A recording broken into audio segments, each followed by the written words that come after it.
for the FBI personnel. Director, thank you for your service. I yield back. Ms. Dean. Thank you, Chairman Rogers, Ranking Member Meng, Chairman Cole, Ranking Member DeLauro.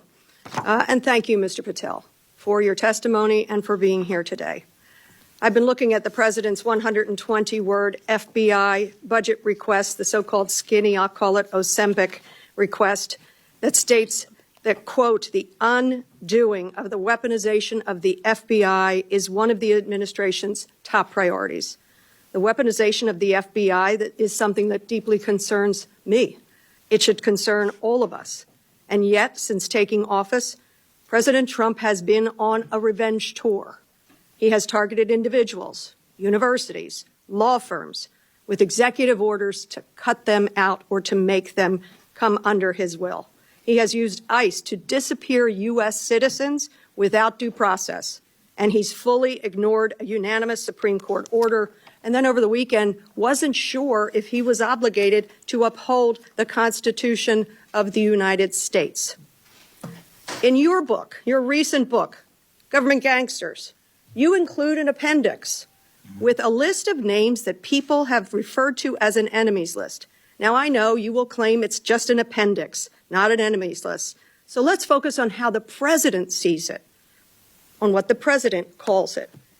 And you proudly display his quote on the front cover of your book. The president calls this a brilliant roadmap, a blueprint. And I have not even raised your storied children's book, The Plot Against the King. It concerns me how many people from this blueprint have been targeted with executive orders and FBI investigations. The FBI cannot be weaponized, and under your leadership, it has been nothing but a weapon alongside the president to go after the president's perceived opponents, to stifle dissent and free speech. A few weeks ago, as we saw through a social media post that you quickly deleted, the FBI arrested a judge in Wisconsin for correctly asking ICE officials if they had a judicial warrant instead of an administrative warrant, which they did not have. Despite this judge following the law, on the morning of April the 25th, the FBI arrested the judge in an escalation of the weaponization of the FBI under your leadership. Let me be clear. A functioning democracy does not lock up judges. I am gravely concerned about the utter lack of independence of the FBI and its weaponization under your leadership. I am concerned that the president is using this book, your book, as a blueprint, as he has said. It's a blueprint for revenge. And I am concerned that your eagerness, a childlike giddiness to carry out the president's revenge tour, you've shown yourself to be unserious in your statements before you were sworn in and some after. You've shown yourself unfit to lead this important agency. I was an impeachment manager for President Trump's second impeachment. It was a sad, solemn duty. And so I wanted to ask you about that. Mr. Patel, as you and the president continue to weaponize and investigate his perceived enemies, as you follow this blueprint, when can I, a former impeachment manager, expect the FBI at my door? Ma'am, you want to know who was targeted by a weaponized FBI? Me.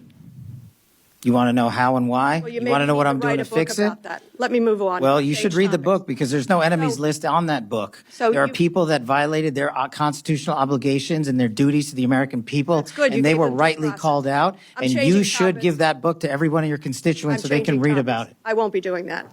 That's their loss.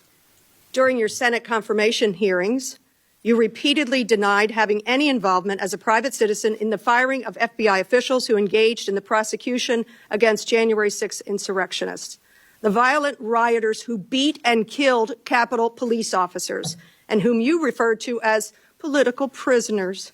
Since then, multiple whistleblowers have come forward, and we know that you likely committed perjury. At the same hearing, you claimed you were not familiar with Stu Peters, an anti-Semitic Holocaust denier, despite the fact that you appeared on Mr. Peters' podcast 8 separate times. 8 times. And you claimed not to recall. Mr. Patel, my second question is, should we worry more about your memory or your veracity? We should worry more about your lack of candor. You're accusing me of committing Veracity. perjury. Tell the American You didn't people how know. I broke the law and committed a felony. You did. Have the audacity to actually No, put the all facts right, then forward the answer is instead of both. lying for political banter so you can have a 20-second answer donation hit. The answer is both. I believe that the The men and answer is women of you're the, failing, Excuse not I me. reclaim my time. Go ahead.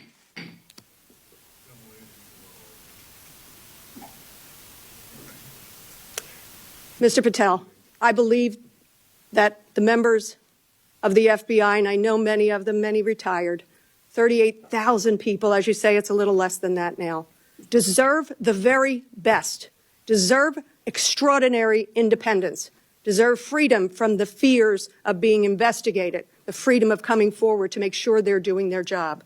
And I'll end with this, that I think it's interesting that in your proposal today, you find yourself at a gulf of difference between you and the president. I wonder how you will resolve that. Will you go to the president and say we need $11.2 billion, not what you cut out of here? You're asking for more than $1 billion than the president's request. Are you going to go to the president and straighten out that gulf? I'll do what I've always done and represent the American people, defend this country, and make sure the Constitution is always upheld and the FBI is never weaponized. Maybe you should do the same. So you agree with the president when he says he doesn't know if he should uphold his constitutional duty? If you want to just keep putting words in my mouth, the TV cameras are outside. I thank you. I yield back. Again, this is an unserious moment, sadly, for the FBI. I yield back. More so for you. Mr. Strong. Thank you, Chairman Rogers. Director Patel, thank you for being here today. I'd like to also